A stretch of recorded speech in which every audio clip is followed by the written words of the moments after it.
Greetings and salutations. This is Cage's Kiss, the ultimate Cage cast, where we discuss each of the National Treasure cinematic masterpieces and his life.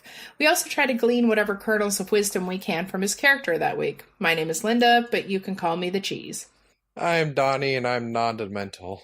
I'm Adrian, and fuck the whole world, and you got your murder case. Yeah. Today we're discussing David Lynch and Angelo Badalamenti's experimental, let's call it a music video. It's a concert movie, technically. It's a turd. Whatever it is. Industrial Symphony number 1, The Dream of the Brokenhearted. I'm still waiting on part 2. The Nightmare of the Brokenhearted? Yeah. So, all lyrics were written by Lynch. And all music by Angelo Badalamenti. Yeah, woo! And Lynch, apparently. But, no, he worked with Tim Booth from the band James. I don't know what the band James is. Nope. They did the, Crazy in the 90s. See, if it's from the 90s, you're going to lose me, like, right away. Well, this is, like, a very, very 90s album. Oh, goddamn. But it's so fucking good. It is so fucking good. It's Booth and the Bad Angel. Really, really good stuff. Huh. But it is very, very much 90s music. So fucking 90s. Stupid-ass 90s not being the 80s. Go home, 90s. You're drunk. Fair enough. Of course, all the music is sung by Julie Cruz. Yeah, it's from her album "Floating into the Night." Mumbled from Julie Cruz. That Badalamenti and Lynch produced. They also produced her second album, "Voice of Love," in '93. After that, she was on her own. Dead. She's dead to them. She didn't have another album until 2002. Big comeback album, The Art of Being a Girl. And then she followed that right up 9 years later in 2011 with, I don't remember the name of it, and I don't think anybody bought it. So that's a wonderful album name. What was that one band that had an album where the title begins, "The boy bands have won," and then there's like this whole like long paragraph talking about how you can't try to freeze culture? Who the hell was that? It was beautiful. So, I was get to it, Twitter. In reading up about this week's experiment. I read up a little about Mr. Badalamenti. He was born in 1937. He was the son of a Sicilian fish market owner. He learned to play the piano at age 8 and become an accompanist for singers in resorts in the Catskills during his teen years. So that shows you how long ago that was.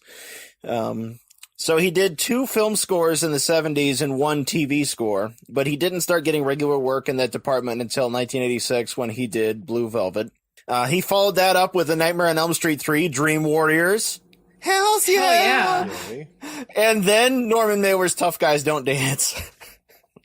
Oh, and Dream Warriors, by the way, featuring, at this moment in time, the future Mrs. Cage, Patricia Arquette. Yeah, but mostly Dokken, so.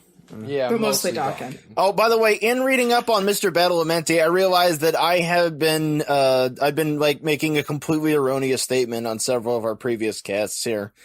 So I need to submit an official retraction here. I for some reason I was under the mistaken belief that Badalamenti had scored Wes Craven's Scream movies. That was not him at all. Just wipe that one off. That was actually Marco Beltrami. Marco Beltrami was born in 1966 and is just a brazen little hooker who's cruising for a beating. What a... Oh. Yeah. My. The more you know. Okay, so people at home, you may never watch this, but it is available in its entirety on YouTube. It's only 50 minutes long. It's not really a short, and it's not really a movie. It's sort of like a concert performance thing. It's a couple of songs off of Floating into the Night with Julie Cruz. And I think one of the songs didn't appear until Voice of Love. And Julie Cruz, by the way, is the one who sings the theme song for Twin Peaks. Yeah. And has been in the show a couple times, as well as in Fire. Yeah, she's also an actress, yeah. Yeah. But I think, like, in those, she was always performing. Yeah, oh, that makes sense. I mean, she's done like Broadway shows and stuff, or like off Broadway stuff. Oh. You know, like, yeah, she does things. And Come on, don't pull the carpet out from under. That's Julie Cruz. She got that haircut, floating around in a dress.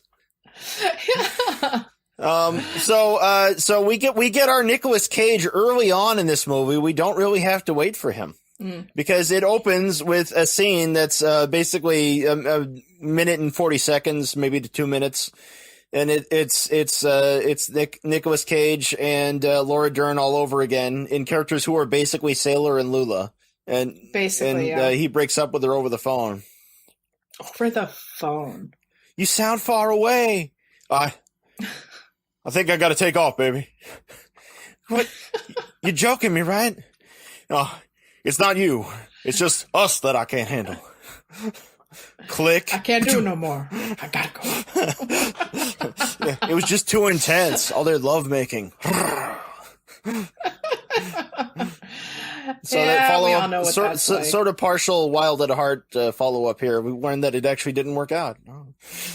And from there we get into the industrial stage set with the TVs and the wrecked car and the hospital bed and the pipes silo and the grain silo and there's the high tension tower and there's the bombers and there's all kinds of apparently way the hell back in the 60s when David Lynch was at art school, he'd create like these like metal sculptural things and he'd call them his industrial symphonies. So that's where all this comes from. That sounds about right. Yeah. I mean, that was his point of entry into the whole thing anyway. I mean, David Lynch's first film is this short animated thing. It's of a painting that he did called 6 Men Getting Sick 7 Times. Oh. And it's like one of those old cold medicine commercials. It shows like the bile going up through them and they all vomit. It's kind of neat. Lovely. Yeah. Speaking of which, I've been really sick. Yeah, I've been like super duper sick again. And I found out that the best way to enjoy this, I guess, video or whatever, concert is while you're robo-tripping, you've got a fever, and you're eating enchiladas. And then soon you'll be like the little guy in the movie and you'll be off sawing logs. Those damn enchiladas. Of course, like, I didn't actually get to eat enchiladas, but I could just safely assume that it's better with enchiladas because everything is. Were you swept away by his surrealism? Was it surreal enough for you? This was too much of a music video for me, honestly. Like some of the Julie Cruz songs are all right, although I couldn't hang with a lot of it. It's very trancy, you know, like mumbling. Like she's in this dress and she is floating in the air for most of it. She's on wires for like the whole thing. Although, let me tell you, I did enjoy the part where at the end of one of the songs there's a screaming sound. She falls, bounces off the car, and then these guys in like pit crew outfits come with lamps and they revive Meet Satan off of the stretcher. Yeah, that's the beginning of the scary Mormon hell dreams. Yeah, that's when Pinky's bubble dream is about to change from there, as the announcer tells us. Yeah, so and the little dude from Twin Peaks Firewalk with me is holding the light on Meet Satan, I guess, to defeat him, because it all sort of whites out from there. But it's a guy on stilts in this weird meat suit with antlers and like kind of like a crocodile head, you know. And I should mention the small man that was sawing a pipe. That's pretty much what's in my head during every one of these films we've been watching. It's just a small man sawing a pipe in my head. The small man being Michael J. Anderson, who is known as what was it, the man from another world or whatever from Twin Peaks, and it's kind of a crazy story. Yeah. But there was apparently a really damn good reason he wasn't in Twin Peaks, the revival. Because, now he's a strong Trump supporter, which, you know, we don't want to get political, so whatever. But wait, Trump doesn't want short people supporting him. They're losers. Was the reason he wasn't in Twin Peaks because they didn't have a bit part for him? God damn it. I would just like to take a moment to apologize for talking. his ideas. Hey, I didn't apologize for you trying to own. glam on yourself for meeting a fucking UFOologist no one gives a shit about. I give a shit. I'm not gonna apologize for anything. You take it or leave it, baby. You do you. Anyway, what is not okay is that he's also made a lot of anti-Semitic and anti-Islam remarks. And does he hang out with Mel Gibson much and Zack Snyder too? Yeah, apparently. All the celebrities. Apparently. But here's the big thing that oh God damn it. Yeah, it's gonna be that the kind big of thing episode. about the little man.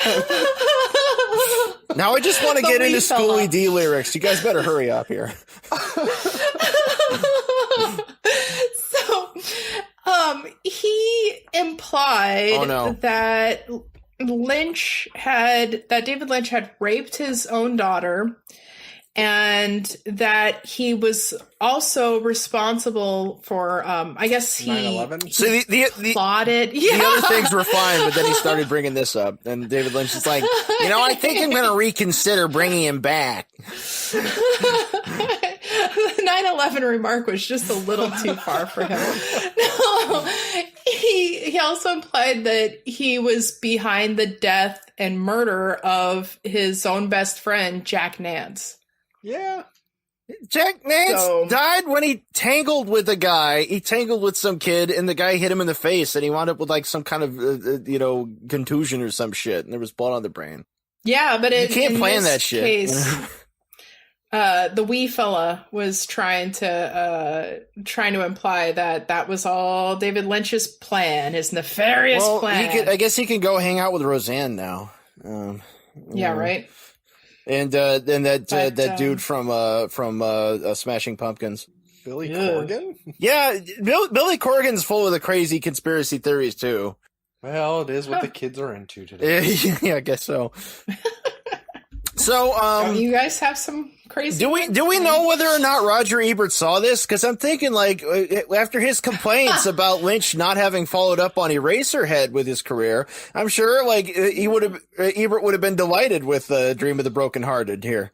Well, I mean, I'm surprised for one that this was available on VHS and Laserdisc, but I thought this was just a 2-day thing that they did in New York. It actually did get performed twice live. Yeah. I mean, it's like designed with that in mind, because like it's not done like a polished production like his films. I think that is shot on video. Well, yeah. Like that's why I was thinking that both Nic Cage and Laura Dern have they're over the phone, because he probably couldn't get them together in the scene at the moment, and you can't have them perform together. Well, that was the only time they were seen in this thing, or at least Cage was, if I'm correct. You could say they were tacked on, but they were pretty much tacked on. Yeah. And later Anderson there, when he wasn't busy complaining about Jews and Arabs, he redoes their dialogue on stage. Yeah, which was amazing. But should have hired Kenny Baker, I guess. Little less racist. Hey, where's fucking Warwick Davis when you need him? God damn it! It's all about goddamn Warwick Davis. Did you ever see that Idiot Abroad that he was on? No, I haven't. You didn't see that one? Oh, dude, you're missing out. That one's great. Oh man, now I gotta check it out. That's the first thing I'm gonna do when we stop recording. But for those of you who what now? Oh, Donnie was asking which one. I don't know what season. I saw it over somebody's shoulder. I used to work with this lady named Jessie, and she would be running that like all night long. And one of the I know they wind up in I think in that one they wind up at South Africa at one point. I don't know. You could Google that shit up. I'm sure it'll come up. But back to Industrial Symphony, Part 1, Opus 1. I was gonna say, like, I think this is like a spin-off movie from Eraserhead. It's like The Girl in the Radiator, the movie, you know? Yeah, I mean, honestly, this just shouldn't have even been considered a film. This was just a performance. Well, yeah, this is more of a special feature, really. Yeah, this is something like you would see that Prince would film and kept in his vault. This is the DVD that you get with the album if you want the version of the album that costs $5 to $10 more. Yes, exactly. So like if you know, just don't think of it as a film. Yeah. I mean, there's the guy in the honestly, background of the suspenders who's like on the wires hanging upside down, you know, like the. Well, between the like women dancing on stage in the same dress and all the flashing lights, I was kind of at one point waiting for Freddy's nightmares to begin, but it never did happen, which kind of let me down. And I did recognize, for people that were curious, I was able to start fapping to this until I started hearing the air raid sirens, because then I started thinking of Silent Hill, and that made me scared. Oh, so I couldn't continue with that. You mean you can't keep a chub while listening to War Pigs? That's going to be a problem, man.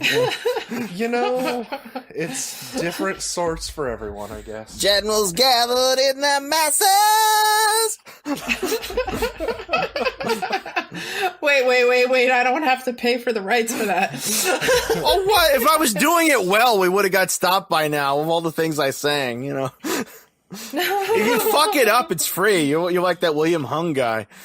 I will say they did use another reference in this I did enjoy, which is that I guess love is better as a battlefield instead of heartbreak. Oh, yeah. Yeah. But I figured that he still had the what do you call them, the suspension cords from Wild at Heart, and he was just like, hey, what can I do with this? Don't turn away from love, How sailor. can I annoy my audience? Don't turn away from love. But I'm wild at heart. Industrial Symphony #1 really does have something for everyone. I mean, you get those pit crew guys, you get the floating chick, and you get the topless lady straddling a car. Yeah. High That's tension not how you wires. buff a car. You get a light bulb on a skateboard, you know, That's true. Once again, meet Satan with really weird screaming noises in the background. Yeah. Which is the part where I came. Yeah. Do you remember our picnic lunch? La la la la. I'm in the trunk. Womp womp womp. Pretty much the entire movie. Apparently, the album Floating you into just the gave Night it was away. very well received by critics. Yeah, I'm kind of sad that this didn't start a whole movement of, raining babies from the sky. You know, if you're gonna do like random, artsy, masturbatory music video / concert movies of albums, why couldn't they have done that from Bat Out of Hell? Because Meatloaf would have devoured the children. And I would have enjoyed watching it. It's like, I still think it was a missed opportunity when it was raining babies to just randomly have Nic Cage pop out and go, "It's raining babies. Hallelujah." God damn it. Yeah, I was really hoping it was going to follow up with them, like kind of intersperse them. Like they could have just shot, like, maybe instead of just 2 minutes, they could have shot 5 minutes and occasionally like projected it over the players, Yeah. Something to involve me a little bit more. Yeah. I mean, like, Well, I think that Meatloaf eating babies probably would have involved you more. I mean, was sinking Donnie beat Face Off. deeper in that cold California sand. I'm gonna eat a baby, said please don't go.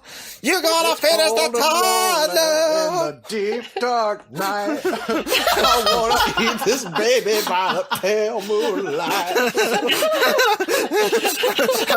Gonna eat all baby tonight. We're gonna eat all the babies tonight. Stop right there. But the way you stop eating the baby.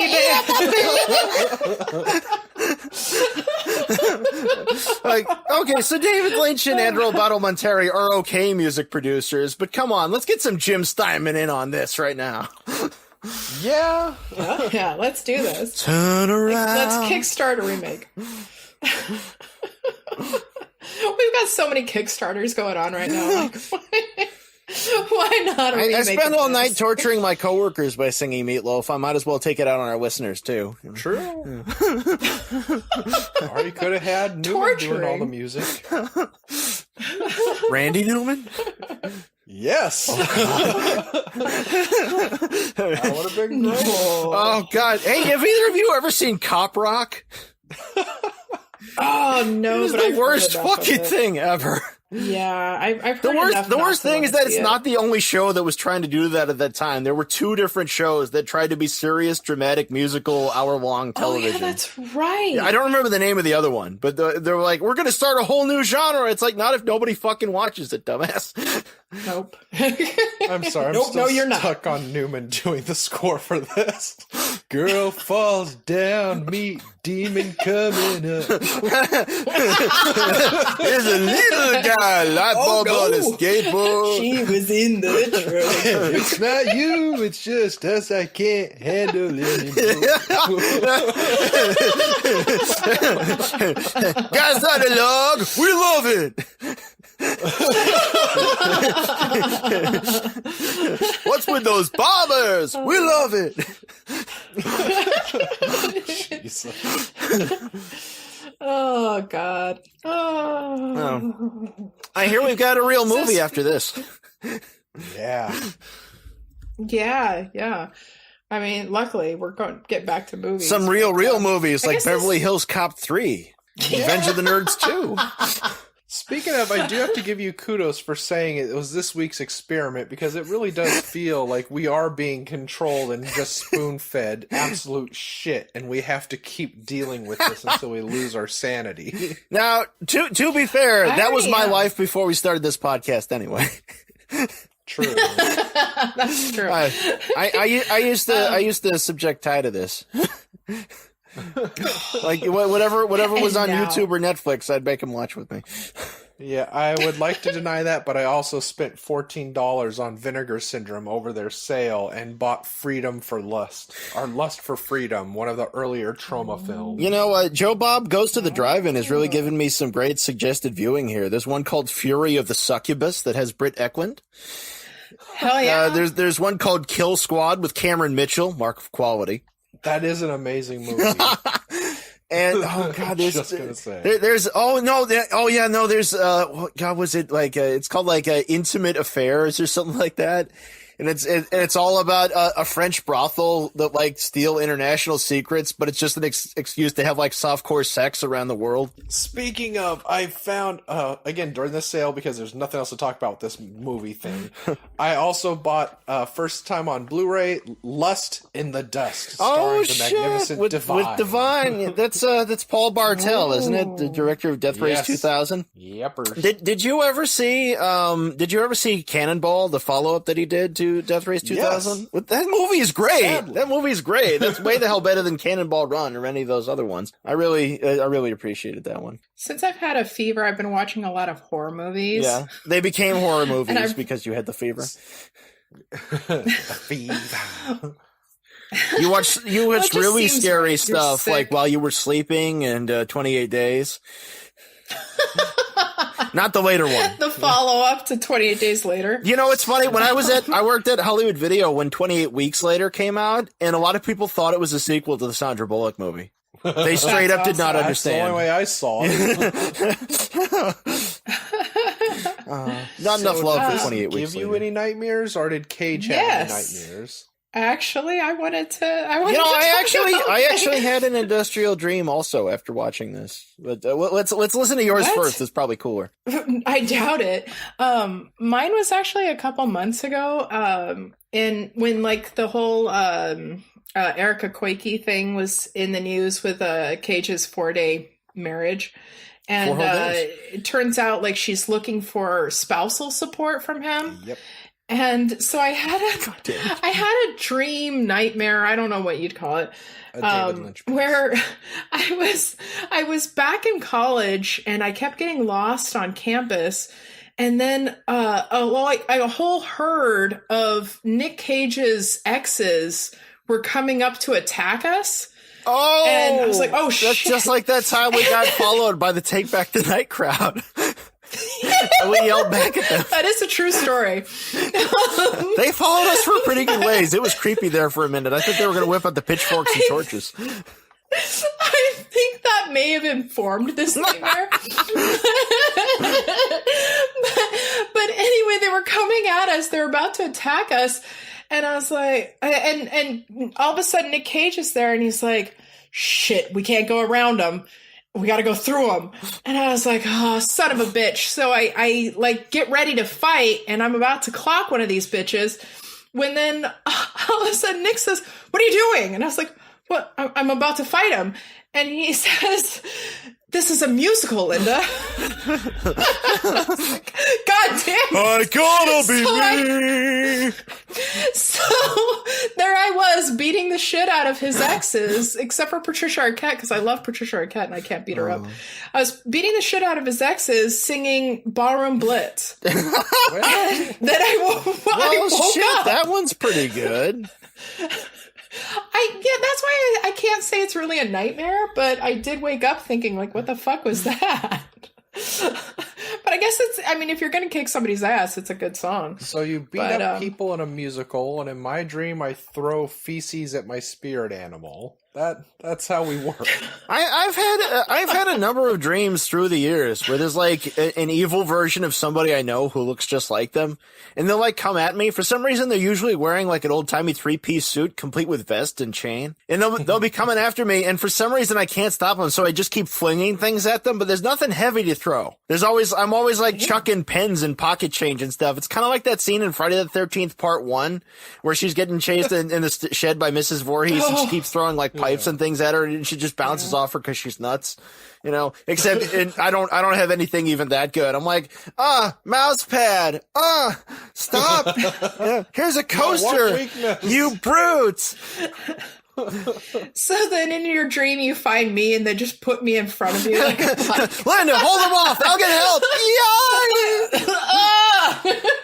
For some reason in my dream I can never kick somebody's ass. It's a rare day when I'm at all effectual. So back to 9/11. We all know who really caused 9/11. I'll drive that tanker. It was Michael J. yeah. I think he's just trying to shift blame for himself, like trying to play Arabs and Jews off against one another. It's like, it was really you. Rubbing his hands to go, they're going, we know your story, Anderson. So chicken and waffles with syrup, or chicken waffles and sausage gravy? Well, wait, why do Sausage I have to gravy choose? Monster. Why not have both? Just put it all in a bucket and mix it up real good. No. I'll be right at it. Call it The answer's always gravy. But no, after watching this, I actually went to sleep and I had a weird dream. It was a dream that I was reading and working. And I was reading this book about this guy complaining about the Soviet country that he lives in. Except in reality, I still work at Target, which is what makes it a nightmare. And for some reason, they have these two customer service greeter desks at the entrance. And there's one that's more in the forefront, and there's one that's like more in the back. And I'm like at the one in the back. And I look up from my book and I'm like, hey, other person who's working the front desk, can I take a break? And they're like, well, I guess so. Why don't you go check with the people over there in the office? So I go and I walk around to like this door over by like the photomat, because they still have one, because I worked at fucking Target 14 years ago. And I go through these series of small back rooms, and I find somebody in the storehouse, and I'm like, hey, can I take a break or what? They're like, well, I don't know, what? Are they covered out there? And I'm like, IDK, can I go or what? And they're like, okay. And then I walk back and the other room is suddenly huge, and there's like cars driving through it. And there's like all these pipes and random garbage. And it's kind of like the room with the cardboard crusher at Walgreens. And there is this gigantic trash compactor. It's like 3 stories tall, and it's on wheels that are larger than those for a locomotive. And I'm like, wow, it's kind of metal in here. And I whip out my phone and I want to film it all. But then I'm like, oh wait, I'll get in trouble. And then I woke up. Well, damn. My dreams are stupid. Well, stupid dreams. Dumbass dreams. Get out of my head, woman. Humiliator. Get out of my dreams and into my car. I need to figure out that lucid dreaming thing. So next time I'm in Dream Target, I could just start stabbing. Or raise a meat Satan. That's right. I'll sick meat Satan on him. I mean, Meat Satan in the Industrial Symphony here doesn't really do much. He kind of stands up and tap dances around a little. They struggle to stand up. Yeah, Meat Satan wasn't having a very good time. That's probably why Meat Satan fades out. Nice to meet you.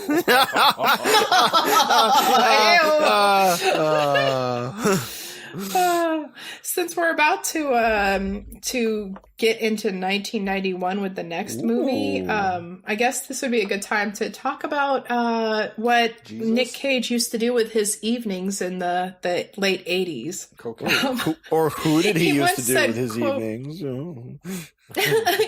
It sounds really fucking exciting. Quote, what do I do all night? I sit in my bathtub with a special kind of sea soap and smell this salty piece of rope from the Santa Monica Pier and try to transport myself to the ocean. It's right there! Salt. Just go outside! Right? You sack of crap! Epsom salts, baking soda, sea salt, and David Bowie's Low. That's a good bath. Or I'll stroll into the living room and watch my jewel-encrusted tortoise walk along the carpet. I'll watch my shark swim. End quote. You know, I kind of agree that all with the depends bath, on except, what's on Low. Which album was that? I know that's the one that has the same cover as The Man Who Fell to Earth. You know, that's a good question. Damn it, woman! If anybody knew, it'd be you. Yeah, I know. I know that it has changes on it, doesn't it? I don't know. And I had to keep Firefox closed so as not to submarine the whole computer. So basically, his evenings are recreating altered states. Yeah, pretty much. Nikki, but, I mean, if you love me, defy it! I've got to say that if it were me, I mean, it sounds like an okay kind of bath, but I would rather have reality playing. I don't know. It's for a bath, you know, I'd say reality is more fitting. Bath. But does he sing to a rubber duck? I hope so. Like, duck, tonight we're going to transcend to the ocean. I swear. Bird, you're shouting, Bird. For Low, I just looked it up. He had Speed of Life and Sound and Vision. Sound and Vision's good, but I don't know. It's no Diamond Not Dogs. my favorite. Anywho. We could that's I'm surprised that didn't wander off on stage. Well, he also shared an interesting nightmare experience. Oh, he had a nightmare now. Yeah, that's what I was hoping for. Earlier. Okay.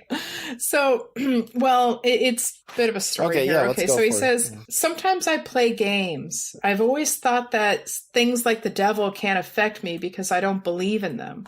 So one night I was talking with a friend, and in a cocky way I called up Lucifer and said to my friend, okay, you can make a deal with him. You can ask for a happy family with love and beautiful children, or you can be the next Jimi Hendrix and have 3 platinum albums and be the guitar revolutionary of the universe.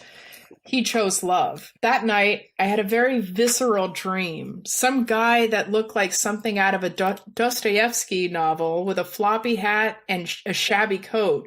He looked like Oscar from The Odd Couple, walked into the room and all the windows shot up with bricks, and I couldn't escape, and I felt pure mortal terror in my heart. He said, I'm Francisco Durante, and I'm the devil. And he pointed his finger at me, and he glared at me, and I woke up terrified. It was the green Manalishi and the 2-pronged crown!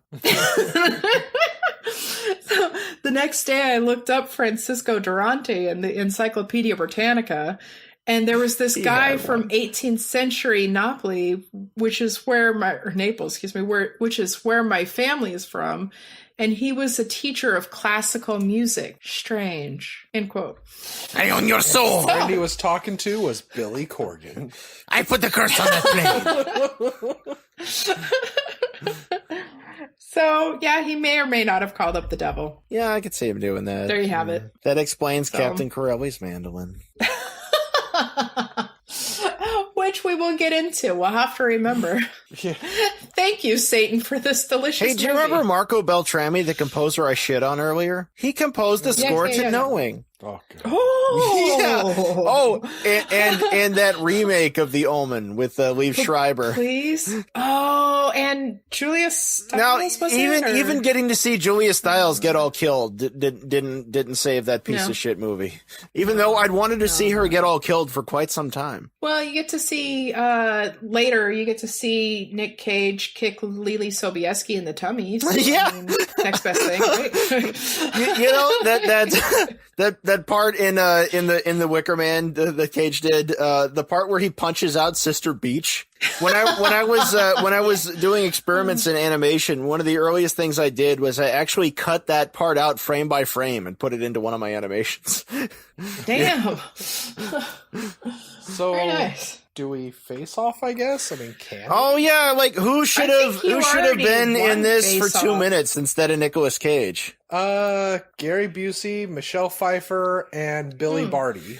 Well, if we're gonna do so you know how in old like bad sci-fi, like the solution was always to reverse the polarity. So if Industrial Symphony #1 is Port of Call, New Orleans, you turn it awesome by switching out Nicolas Cage with Harvey Keitel. I'm gonna have to take off, baby. What are you talking about? You're joking me, aren't you? It's us I can't handle. Do we see his dick in this one? You're gonna be okay. Say the goddamn words. Can we still have Billy Barty? Because Billy Barty. Yeah, Billy Barty. Yeah. All right, we why get not? we get the Fuck it. good version of everything, you know, and we don't use the Julie Cruz music. It's just us. I can't handle anymore. We replaced Julie Cruz with Roxette. Yeah. Okay. See? Yeah, right, there you go. why not? It's all fixed. Okay. Sorry, Julie Cruz.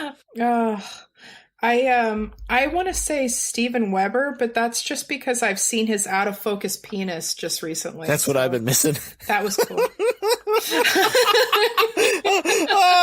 Didn't your phone tell you have to clean the lens to take a clear picture? You saw the Blockbuster edit of his penis. Stop sending these pics.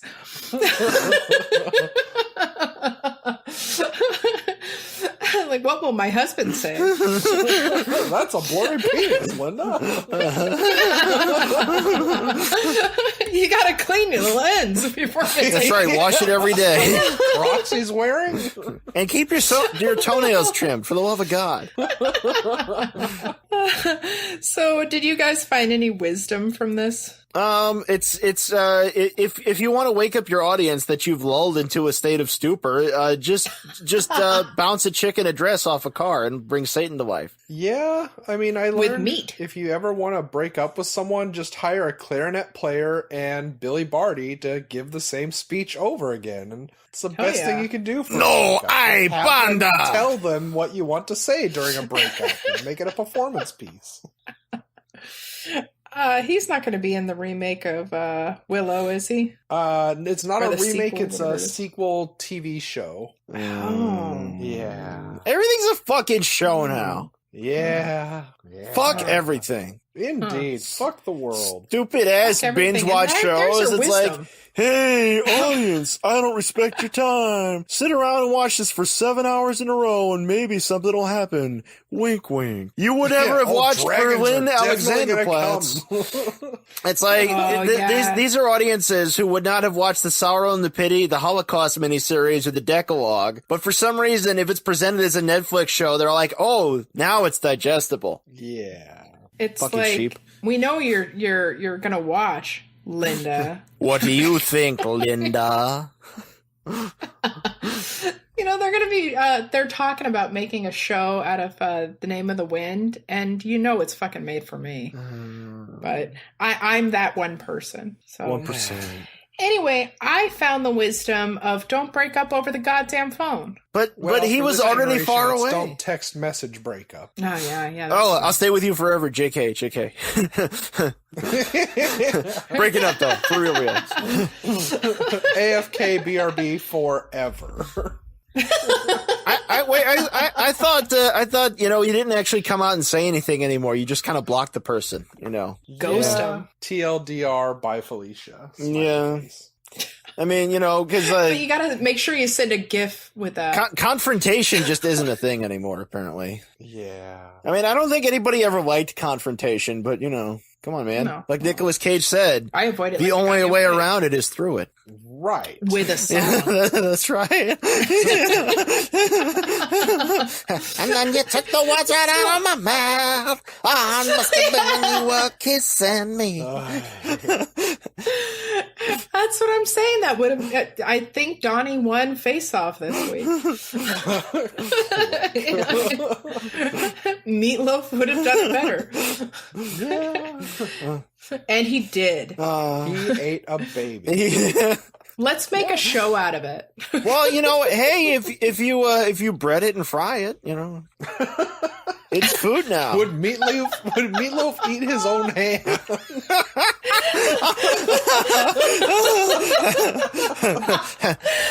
This hand's a lemon and I want my money back. We're gonna have to hold that poll on Twitter. Funny, I don't taste like meatloaf.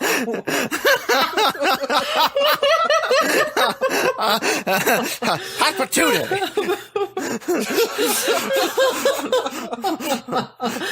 And with that, I can't do it no more. I gotta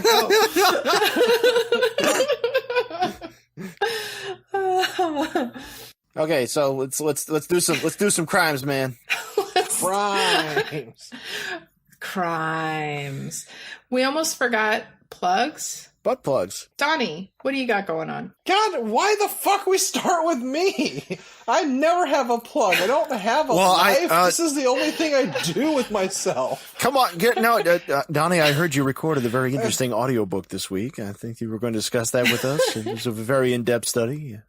Well, Slap My Ass and Lather It in Gravy Volume 1 through 3 is coming out next month, so, look forward to that. I'll be advertising it on The Boy Who Blew over on PornTube. Otherwise, I hear it's fantastic. It's really sonorous. On Twitter, that's me. And I just saw Steven Weber's Out of Focus Wang. Yeah. I got that going. Adrian, what about you? Speaking of Out of Focus Wang, I've actually downloaded OBS, so I'm going to be posting drawing videos over on my YouTube, which you can either search out through Leo the Fox, all lowercase, or AA Smith. Mostly my videos are complaining about books and my random cartoons, but now you're also going to see what it looks like when I draw my shit. The first one I'm going to be posting on, well, by the time this is up, it'll already be up, but it's going to be a landscape thing, so don't fear the Pinot right away. It will appear later. Yes. Can you do, commissions? Well, you got money? For an out-of-focus penis picture? I could draw out-of-focus penis pictures till the cows come home. That'd be easy. I was thinking of a cross between that Wang scene in Sleepaway Camp crossed with but in this scene it's Jessica Fletcher. Miss Angela Lansbury. What do you think? All right, I'll find a random twink picture, and I'll get a film still of frickin' Angela Lansbury yawning and just toss it on. Yes. Why, Grady, you caught me in the shower. Turkey with nothing more than a picture of your hand. You can tell we're all real artistic types here. Yes, we're very artistic. At the Hollywood Video where I used to work, we had these bits up on the ceiling where there were columns, crossbars and stuff like that, and there were old cutouts of celebrities from when the store had first opened in '99. And my coworker Brian Fullerton made one. It was one of those hand turkeys, which he marked as Skittles Team McGriddles. And when the Hollywood Video closed down and reopened briefly as a Spirit Halloween store, it was still up there. That's awesome. Sadly, it's an auto parts store now, and none of the original ceiling remains. And I went in there once and said, I just wanted to look around because I worked here once. And they're like, sure, you want to buy anything? And I'm like, fuck you all. And then I left because it was weird.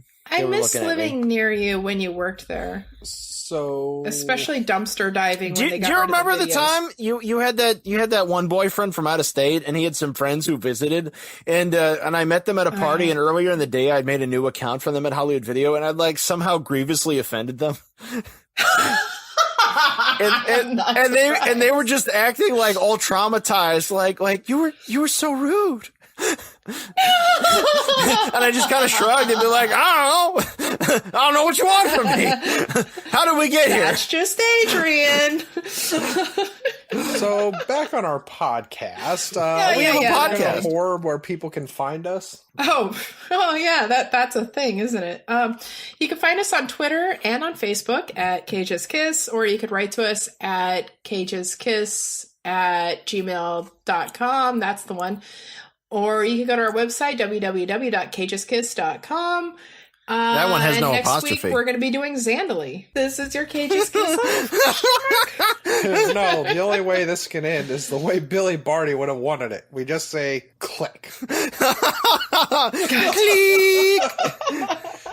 Peach.